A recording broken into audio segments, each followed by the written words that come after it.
Welkom terug by die groot ontbyt. Ons selfs môre met die CMR Noord, die Christelike Maatskaplike Raad Noord. Dis 'n organisasie sonder winsbejag wat kinders beskerm en wat professionele netwerk het van sosiale werkers wat kinders bystaan en werklik hoop vir mense gee in nood. Ons is selfs met die hoof, Dr. Ronel Eilwoord, sy kerf môre by ons. Ons praat veral oor wat in die kinderbeskermingsnetwerke aangaan, wat die res van ons nie altyd van bewus is nie. Goeiemôre Dr. Ronel. Goeiemôre Pierre, goeiemôre Jennifer, dankie vir die geleentheid. Lekker om jou te hê. Kom ons begin by die basiese goeders.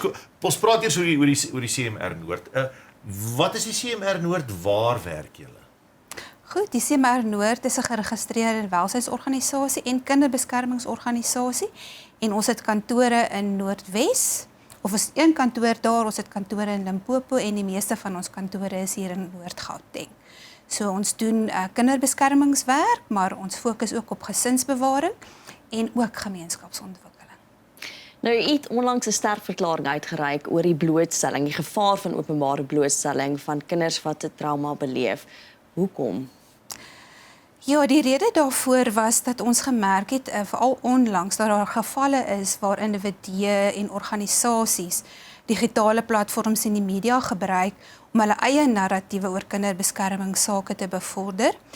En alhoewel ons sien dat daar groeiende belangstelling is in kinderbeskerming in die media, Ja.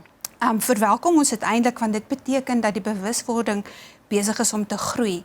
Maar nie elke platform is geskik en veilig om kinders se trauma te bespreek nie. Hoekom nie? Die risiko daaraan verbonde is dat die identiteit van die kinders nie voldoende beskerm word as mens fokus op individuele sake nie.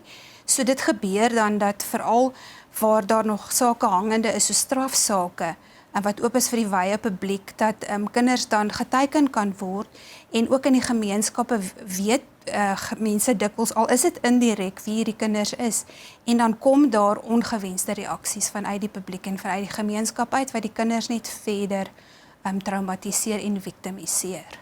Dis soos jy sê, mense nou dink as 'n saak aandag kry, verstaan, is dit goed, want ons fokus daarop, dis belangrik dat ons daaroor praat, maar baie keer soos jy sê, is die saak nog nie afgehandel nie, en dit is dan nie noodwendig goed nie. So alhoewel ons dink, dis nou fantasties om te praat oor hierdie saak, en baie keer is dit ook ons wat spekuleer oor wat gebeur het presies agter die skerms, is jy seker reg as jy sê, dit kan tog soveel meer skade doen as goed?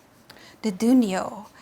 Daar is eintlik navorsing wat dit bewys het. UNICEF het 'n verklaring uitgereik oor die publieke blootstelling van kinders se trauma. En hulle het daar bevind dat dit lei tot hertraumatisering, dat die kinders teruggetrokke raak en dat dit ernstige emosionele skade veroorsaak. Dan het die Journal for Child Psychology and Psychiatry ook 'n artikel gepubliseer oor kinders wat aan openbare sake deelneem. En daar het hulle ook gevind dat hierdie kinders skaamte, isolasie en emosionele agteruitgang toon. En verder het die National Network for Child Traumatic for Child Trauma at least ook bevind dat kinders in gepubliseerde kindermishandelingssake 'n groter risiko is in terme van langtermyn posttraumatiese stresversteuring, angsversteurings en dat hulle ook sukkel in verhoudings in hulle volwasse lewe. So in terme daarvan is daar 'n verskil om die lig op onreg te werp en om 'n kind in die kollig te plaas. En daarom moet 'n mens die nodige onderskeidingsvermoë hê om die twee nie met mekaar te verwar nie. Dit is baie belangrik. Daar's 'n verskil tussen onreg teen 'n kind en iets anders. Verduidelik vir ons asseblief.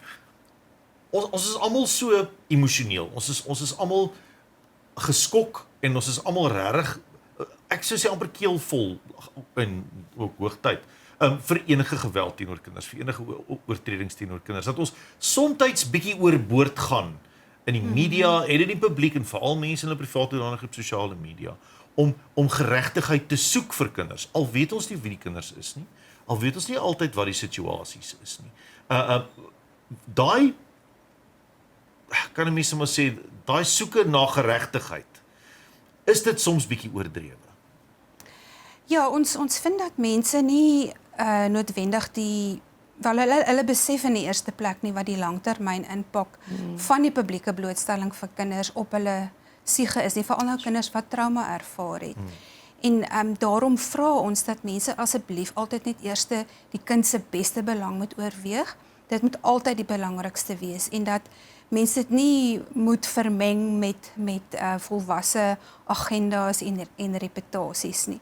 Die kind moet altyd eerste gestel word en mense moet dink oor hierdie saak. Altyd dink hoe gaan dit 'n kind affekteer as jy in daai situasie sou gewees het. Absoluut. En dis nie te sê dat die mens nie moet reageer nie, want kinders wat sê, luister, daar's 'n fout, ek het 'n probleem.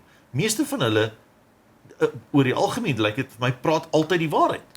Ja, daar was ook navorsing daaroor dat tussen 2 en 10% kinders praat nie die waarheid nie en ek kan vir jou sê dat ons maar te doen het met die oortjies van die seekoei. Want baie min kinders kom vorendag omdat die mishandeling altyd vanuit die gemeenskap aangemeld word en nie deur 'n kind spontaan kom ons sê nou maar weer ontbloot word nie. Ja. Kinders is bang om te sê, hulle is bang hulle word nie geglo nie, hulle is bang hulle word nie beskerm nie. So as hulle praat, Dan moet ons luister, ja. Wat doen of hoe reageer die CMR Noord as julle nou hoor van mishandeling? Hoe tree julle op? Wat gebeur agter die skerms?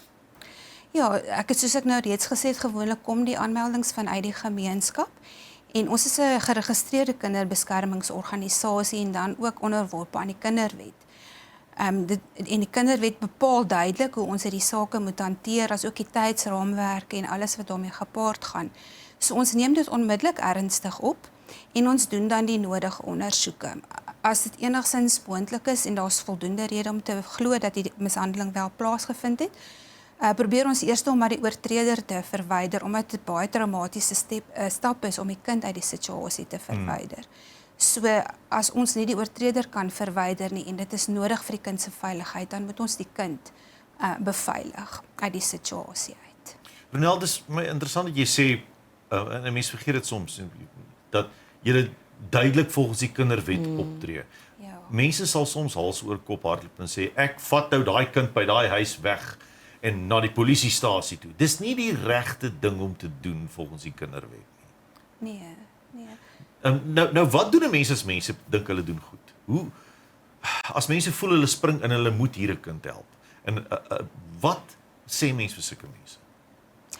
Daar is bepaalde stappe wat geneem kan word. Die beste is maar altyd as hulle nie dadelik by 'n kinderbeskermingsorganisasie kan uitkom nie, soos as dit nou na ure of so is of oor naweke, dat hulle maar die saak by die polisie gaan aanmeld.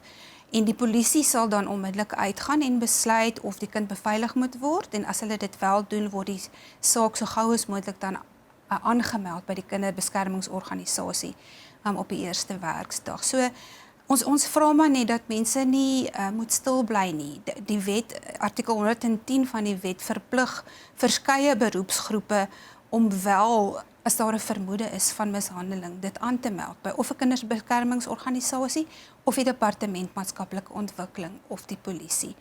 Ons kinderbeskerming is baie sensitief en eties kompleks en daarom moet mense wie opgelei is, soos ons met ons maatskaplike werkers en kundiges, toetree en die regte aksies neem. Want soms is die mishandeling net eenmalig gewees en kan ons die gesin help as daar erkenning is en hulle bereid is om hulp te ontvang. Maar as dit 'n mishandeling is wat oor 'n tyd plaasgevind het en ons vind dat ons nie die gesin op 'n voorkomende vlak kan help nie, dan moet ons die kind 'n alternatief plaas. Waar kan 'n mens die CMR in die hande kry? As ek nou dink ek het 'n bydrae om te lewer, ek is bekommerd oor 'n kind. Waarheen gaan 'n mens behalwe vir polisie toe? Hoe kontak 'n mens julle? Ons telefoonnommer is 012 460 9272 en dan is daar verskeie uitbreidings so afhangende van die gebied waar dit dan nou waargeneem is. Kan mense dan by daardie spesifieke kantore gaan aanmeld. Ons webwerf is ook www.cmrn.co.za. Mense kan ook daar rapporteer. cmrn.co.za. Dis reg. Dis maar. Baie dankie vir jou tyd en moeite, Ronel, en alle sterkte en dankie vir die werk wat julle by die CMR Noord doen. Baie dankie Pierre, baie dankie Jennifer, dankie vir die geleentheid. Dit was ons 'n voorreg.